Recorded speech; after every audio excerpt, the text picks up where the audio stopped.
Good day, everybody, and welcome to another edition of the Military and Foreign Affairs Network. I am your host, the voice of reason. Today, we're continuing our coverage of the ongoing crisis and civil war taking place inside of the former state of Ethiopia. And I've titled it today, obviously, Battlefield Ethiopia, the failed state. So, first and foremost, I want to jump right into some battlefield updates. Operations by the Tigrayan Defense Forces continue in the Afar region. Again, this does not appear to be a operation that is designed to seize massive amounts of terrains and towns inside of the Afar region. This was more or less a cleanup operation designed to eliminate Afar regional militias and groups that have been armed inside of the Afar region by both the Ethiopian national government, the Abiy loyalists, and the armed forces of Eritrea, which are still very much active in the Afar region, as they are in other places within the former state of Ethiopia. Now, if you look at the former state of Ethiopia, in whose best interest was it in terms of having quite possibly a failed state along its southern border? And that would be Eritrea, the despotic regime of Isaias Afwerki under his leadership. We have seen tens of thousands of Eritreans attempting to flee Eritrea, again, to get away from that despotic rule, the indentured servitude that exists inside of Eritrea, where you can be a slave to the state serving in the military, and not just military operations. They utilize the army and the military to build houses and palaces for key regime leaders inside of Eritrea. So if you want to be building someone else's house or a mansion or palace for a period of time, then that's what they have some of these folks do. But anyway, uh, having a stable and prosperous Ethiopia to its south is simply not in the best interest of Isaias Afwerki. So again, one of his goals was to create a semi-failed state to the south of him, and he's basically accomplished that objective for the most part. And again, it is no longer advantageous for people fleeing Eritrea to head south into the Tigray region or the Afar region or the Amhara region, again, because of the bitter ethnic conflicts that are taking place now under the Abiy Ahmed regime.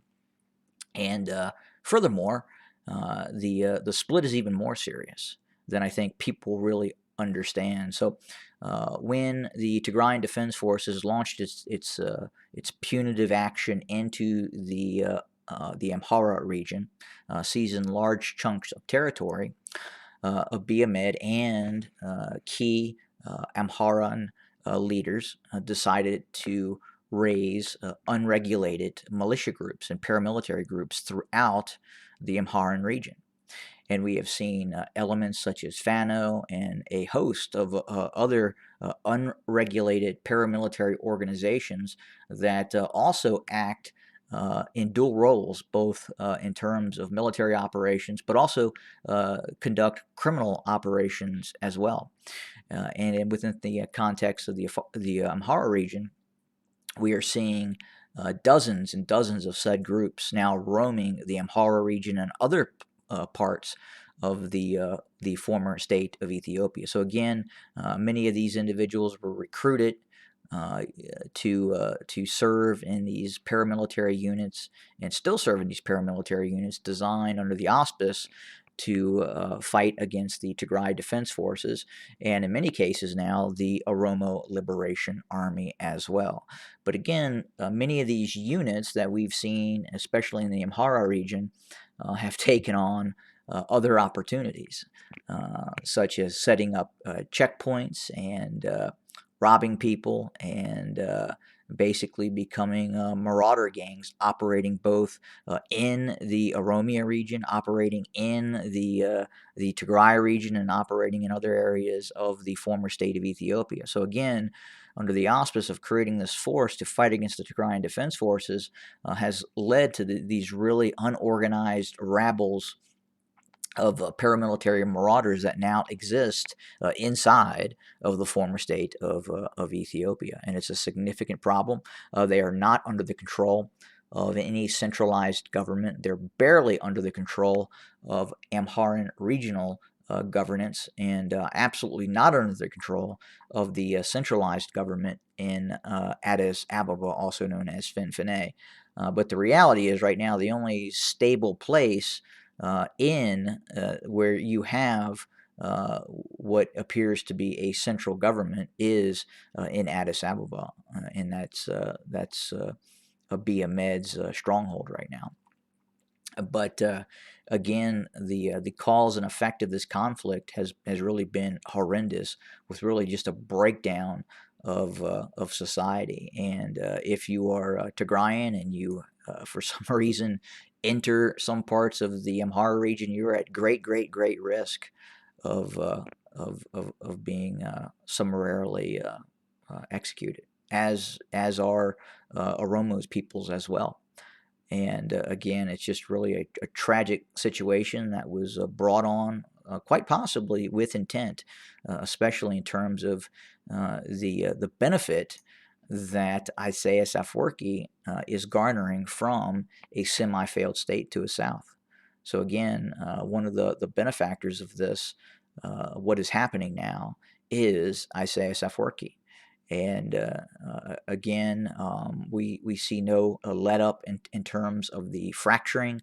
We continue to see the handiwork of the Eritrean state intelligence agencies. We continue to see the Eritrean military operating throughout the former state of Ethiopia, training and raising up various paramilitary groups and organizations, and it's just really a very unpleasant situation right now that is going to be very challenging to get back to normal if you consider what is normal.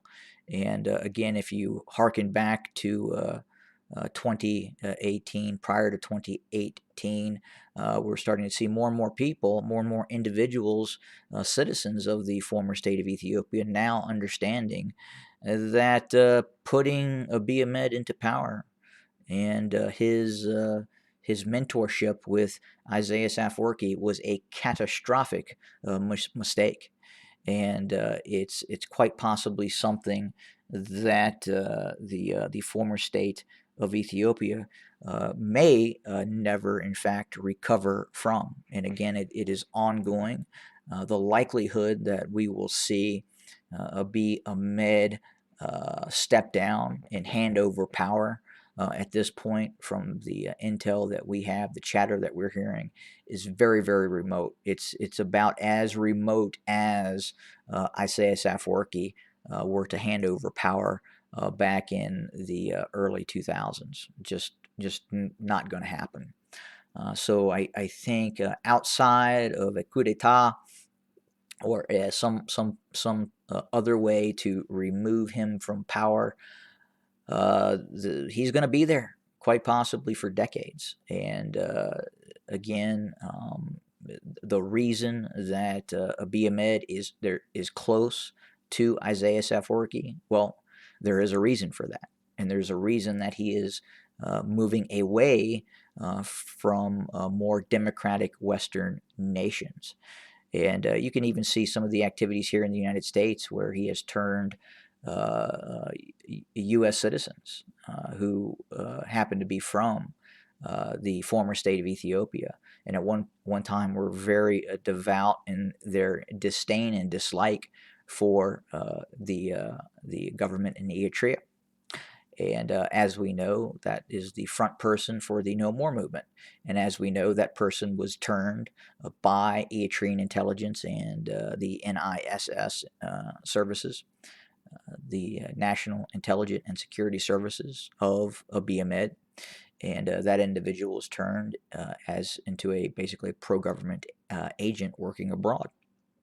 But again, that is the sort of activity that will now be normal in the former state of Ethiopia, in terms of him not giving up power, in terms of seeing the arrest and incarceration of opposition figures that could possibly rise up and challenge him in some sort of democratic process. But again, Abiy Ahmed is not going to allow any form of a democratic process that could remove him from power. So again, he has a stranglehold on power in Addis Ababa, also known as Finfine, and that's why we're seeing the Oromo Liberation Army fighting in an attempt to stop what is currently happening. And they are well aware of what is happening on the ground in the former state of Ethiopia, especially in Finfine, and are actively trying to revert what has happened.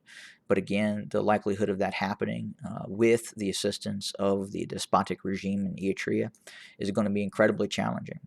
Now, the positive part of this is the Tigray region has basically, for all intents and purposes, won its de facto independence. It has not announced independence as of yet, but again, for all intents and purposes, it is a independent nation state, and quite possibly the only entity in the former state of Ethiopia that would have the ability to possibly bring down the despotic regime inside of Eritrea.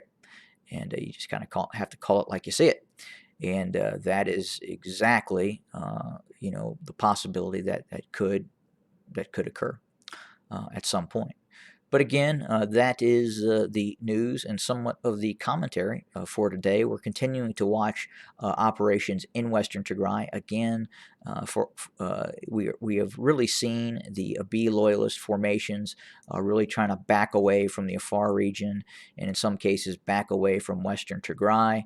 Again, the federal forces, the Abiy loyalist forces, in the course of this conflict have sustained horrendous losses, almost to the point of breaking the back of the ENDF, the Ethiopian National Defense Forces, which is obviously led by Abiy Ahmed and the Prosperity Party.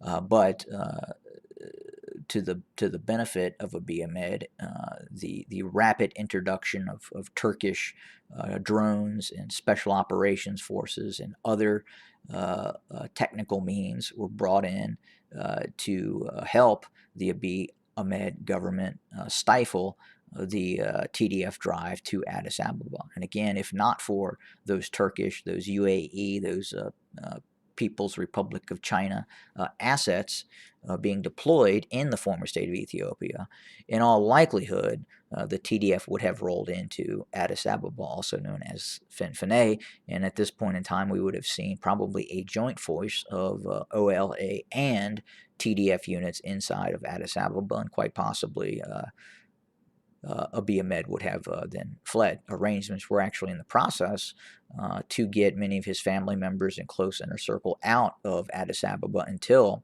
the deployment of those Turkish assets changed the tide of the conflict, and the TDF then withdrew back to the Tigray region. But that's the information for today. We'll have more very, very soon. Have a good day, everybody.